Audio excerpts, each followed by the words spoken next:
আজকে ১৪ মাস ধরে নয়, বহুদিন ধরে আমরা শুনছি তারেক রহমান সাহেব আসবেন এবং তিনি যেদিন আসবেন সেদিন বাংলাদেশে একটা নতুন ইতিহাস তৈরি হবে। এয়ারপোর্টে কোটি কোটি মানুষ চলে আসবে। ঢাকা শহরে যদি ২.২ কোটি লোকের বাস হয়, তাহলে সেক্ষেত্রে তারেক রহমান সাহেবকে বরণ করার জন্য ঢাকাবাসীর একটা বিরাট অংশ রাজপথে নেমে আসবেন এবং তার ভক্তকুল যারা আছেন সারা বাংলাদেশে তারা ঢাকা শহরে চলে আসবেন এবং ঢাকা শহরে তিল ধারণের জায়গা, যেমন ধরুন ২.২ কোটি লোক ঢাকাতে আছে, আর আরো ১ কোটি লোক শহরের বাইরে থেকে তারেক রহমান সাহেবকে দেখতে আসলো এবং ঢাকা শহরের অধিবাসী হয়ে গেল ৩.৫ কোটি।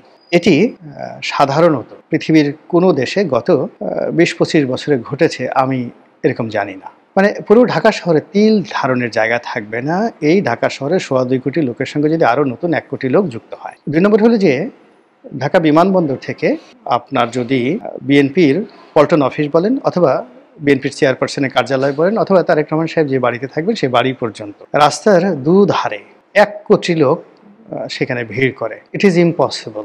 তিল ধারণের জায়গা থাকবে না।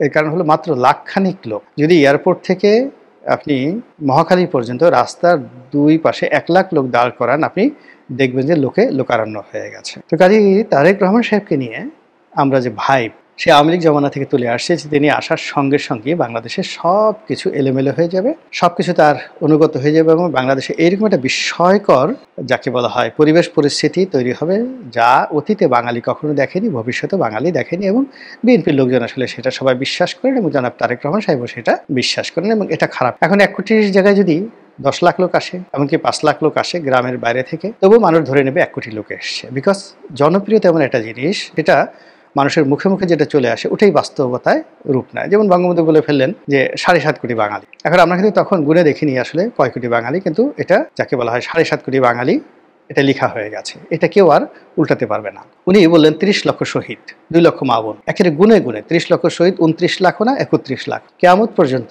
এই জিনিসগুলো দলিল হিসেবে থেকে যাবে। এর কারণ হলো জনপ্রিয়তার উপর দিয়ে আর কোনো ডকুমেন্ট হয়। এই জন্য পৃথিবীর কোনো রাষ্ট্র, কোনো কবি, কোনো সাহিত্যিক, কোনো জ্ঞানী গুণী কখনো কোনো জনপ্রিয় বিষয়ের উপরে হাত দিতে যায়। সেটা বিশ্বাস হোক, সেটা কাস্টম হোক বা অন্য কোনো কিছু হোক।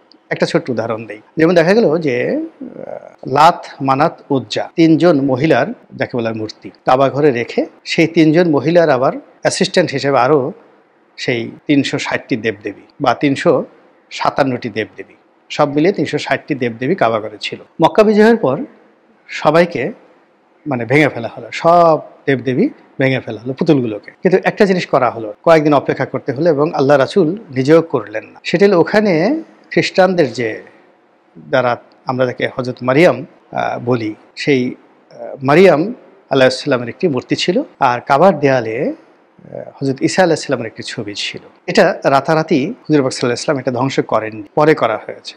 কারণটা কি? এর কারণ হলো যে তখন ৫০০ এটা ৬ষ্ঠ শতাব্দী। তো উনি যে মক্কা জয় করলেন যেই সময়টাতে, সেই সময়টাতে রোমান সাম্রাজ্য প্রবল প্রতাপশালী, জাস্ট মোর দ্যান আমেরিকা, এবং তাদের রাষ্ট্রীয় ধর্ম তখন খ্রিস্টানিটি এবং আশেপাশে সিরিয়া, তারপরে প্যালেস্টাইন, এখানে রোমান সাম্রাজ্যের সরাসরি কর্তৃত্ব রয়েছে। তো কাজেই তিনি রাষ্ট্রশক্তিকে খেপাতে চাইলেন না এবং যে জনপ্রিয়তা রয়েছে ওখানে খ্রিস্টান ধর্মের অনুসারী তত বেশি ছিল না, কিন্তু হযরত মারিয়াম আলাইহিস সালামের যে জনপ্রিয়তা, প্রচণ্ড জনপ্রিয়তা ছিল আরবের বেদুইনদের মধ্যে। তো কাজেই তিনি সেই জনপ্রিয়তাকে সঙ্গে সঙ্গে অস্বীকার করলেন না। এটা কিন্তু ইসলামের ইতিহাস। তো এই কারণে কি হলো যে জনপ্রিয়তার মধ্যে দিয়ে যা কিছু প্রতিষ্ঠিত হয়ে যায় ওটা ইতিহাস হয়ে যায়। যেমন আমাদের দেখেন বিষাদ সিন্ধু একটা উপন্যাস মীর মোশাররফ সাহেবের, তো তিনি সেখানে কারবালার ঘটনা নিয়ে গল্প লিখেছেন। তার মধ্যে হয়তো বাস্তব সামান্য আছে 10%, আর বাকিটাই গল্প, কিন্তু ওটা নিয়ে আপনি কোনো টু শব্দ করতে পারবেন। একই অবস্থা মহাভারতের পুরোটাই গল্প, কিন্তু ওটা নিয়ে আপনি কোনো হিন্দুদের সামনে মহাভারত নিয়ে, রামায়ণ নিয়ে কোনো বাজে কথা বলতে পারবেন না। ওটা প্রতিষ্ঠিত হয়ে গেছে।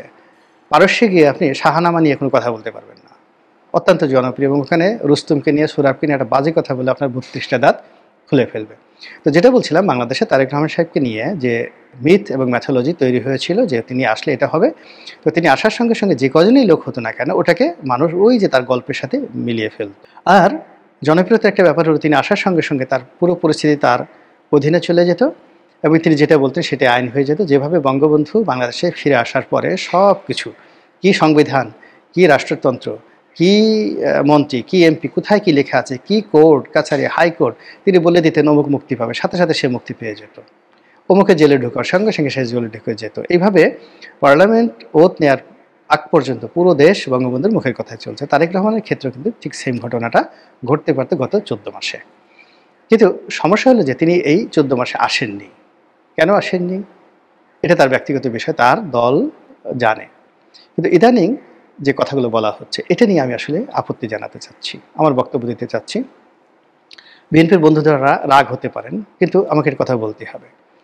প্রায় সেই গত ৩-৪ মাস ধরে আমরা শুনছি, আরও বেশি ৬ মাস ধরে শুনছি তারেক রহমান সাহেব এই ফেব্রুয়ারি মাসে আসবেন, তারেক রহমান সাহেব মার্চ মাসে আসবেন, এপ্রিলে আসবেন, জুনে আসবেন, এখন সর্বশেষ নভেম্বরের শেষ সপ্তাহে আসবেনই।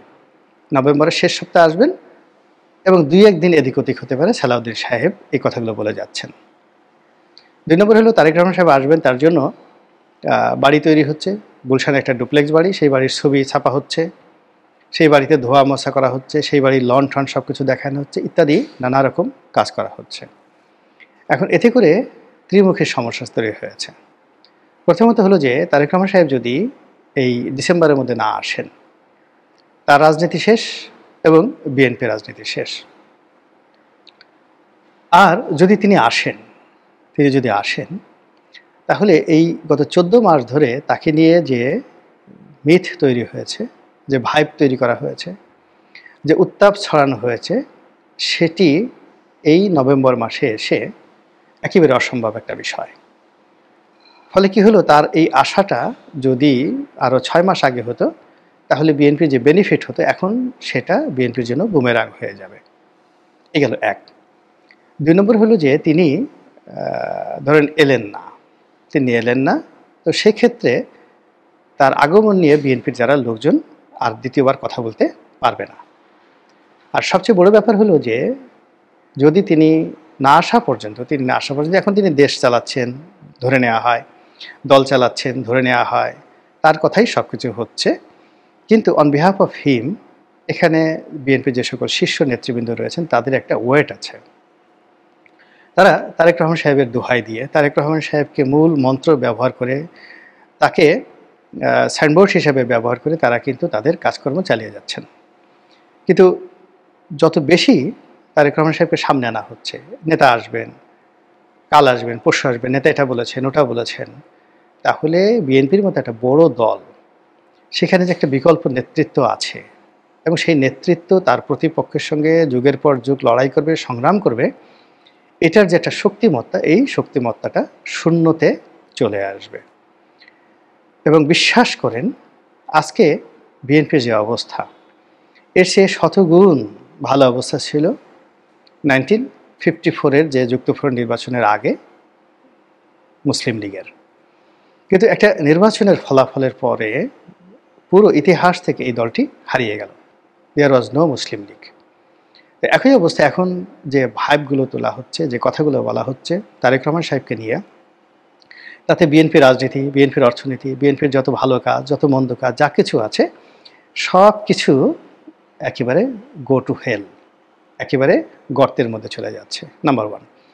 নাম্বার 2 হলো যে আরও কিছু জিনিস দেখা যাচ্ছে, সেটা হলো কিছু মানুষ প্রচার করে বিএনপির তারেক রহমান সাহেবকে এই মুহূর্তে নেতা বানানোর চেষ্টা করছেন, এই মুহূর্তে তাকে মহামানব বানানোর চেষ্টা করছেন এবং তার যে অতীতের যে দুর্নাম বদনামগুলো ছিল, যে ন্যারেটিভগুলো ছিল, সেই ন্যারেটিভগুলোকে কাটিয়ে ওঠার জন্য তাকে নানা রকম সোশ্যাল অ্যাক্টিভিটিসের মধ্যে জড়ানোর চেষ্টা করা হচ্ছে।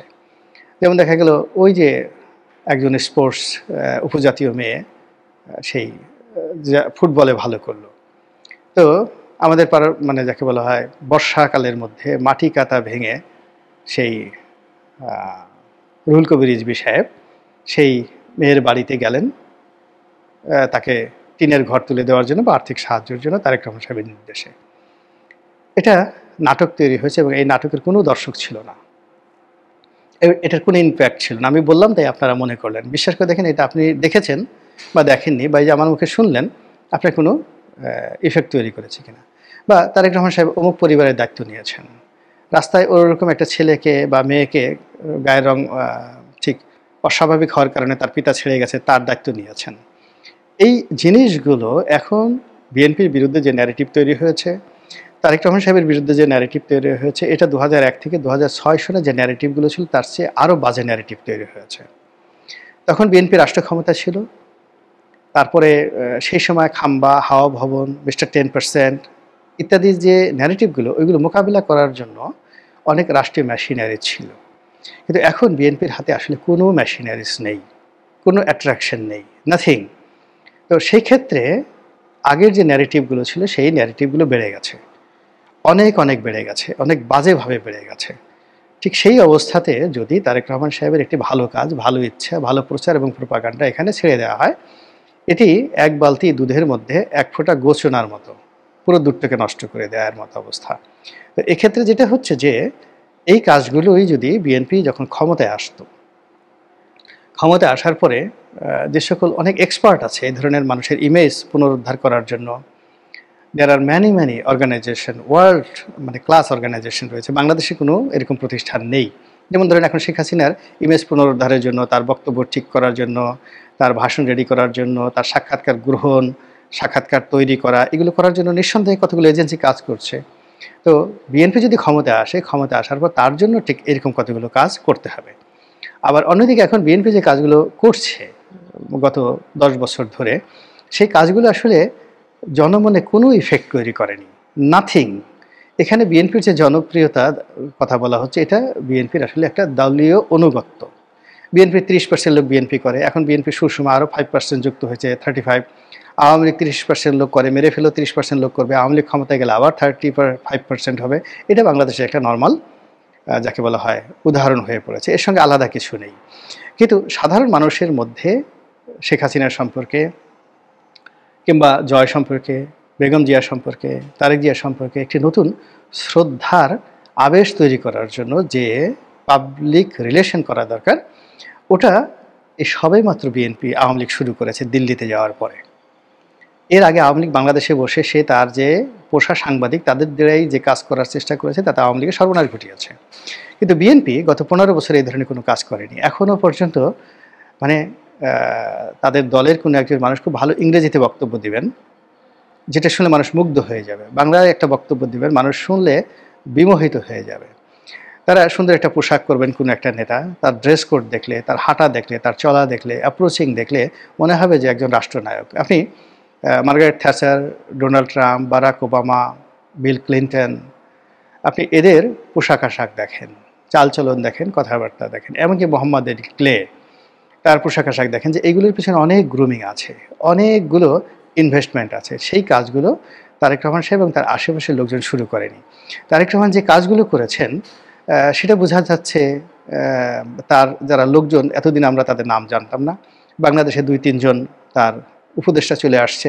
তো এই সকল যে সকল উপদেষ্টা আছে, তো এদের পোশাক, ড্রেস, কথাবার্তা, চালচলন, সেটা যুবলীগের যুবদলের যে নয়ন আছে, নয়নের সে নিম্নমানের। মানে নয়নের নামে সুলতান সালাউদ্দিন টুকু কিংবা ধরেন ছাত্রদলের যে সভাপতি আছে, এদের চাইতে এদের মানে তারেক রহমান সাহেবের যারা লন্ডন উপদেষ্টা ছিলেন, বাংলাদেশে এসছেন, এদের অ্যাপ্রোচিং, কথাবার্তা, শিক্ষা দীক্ষা, এই যে গতানুগতিকভাবে বিএনপির যে সকল নেতা বাংলাদেশের মাঠে আছে তাদের চাইতে একটু ভালো। বরং বিএনপির মাঠ পর্যায়ে যারা নেতাকর্মী রয়েছেন, তাদের যে সাহস রয়েছে, শক্তি রয়েছে, তার 100 ভাগের 1 ভাগও তারেক রহমান সাহেবের এই ধরনের তথাকথিত উপদেষ্টাদের নেই। আমি জানি না এরা তাদেরকে, মানে এরা তারেক রহমান সাহেবকে কী উপদেশ দিয়েছেন, আর এর উপদেশ দ্বারা তারেক রহমান সাহেবের কী কী উপকার হয়েছে। আবার অন্যদিকে ওনার অফিসকে কেন্দ্র করে হয়তো একটা গ্রুপ আছে, একটা অফিস আছে, এখানে সানির নাম আসে খুব বেশি। তো সানি কেমন, আমি সানির চেহারাও দেখি নাই, কথাও বলি না, কিন্তু অবশ্যই দৃষ্টি মনে হচ্ছে যে ভালো না, ওর মধ্যে একেবারে কিছুই ভালো না, কোনো কিছুই ভালো না। তো সেই দিক থেকে মানে এই যে ওনাকে নিয়ে যে আমরা হাইপ তুলছি, ওনাকে আমরা মহামানব বানাচ্ছি, ওনার আশাকে কেন্দ্র করে আমরা যে আগমনী বার্তা দিচ্ছি, তো সেই আগমনী বার্তার চূড়ান্ত পরিণতি কী হবে, আসলে কি হবে, না আসলে কি হবে, এই জিনিসগুলো নিয়ে আমার মনে হয় যে বিএনপির যারা লোকজন রয়েছেন তাদের আরও একটু ভাবা উচিত। মহান আল্লাহ আমাদের সবাইকে হেদায়েত দান করুন এবং হেফাজত করুন। আসসালামু আলাইকুম ওয়া রাহমাতুল্লাহি ওয়া বারাকাতুহু।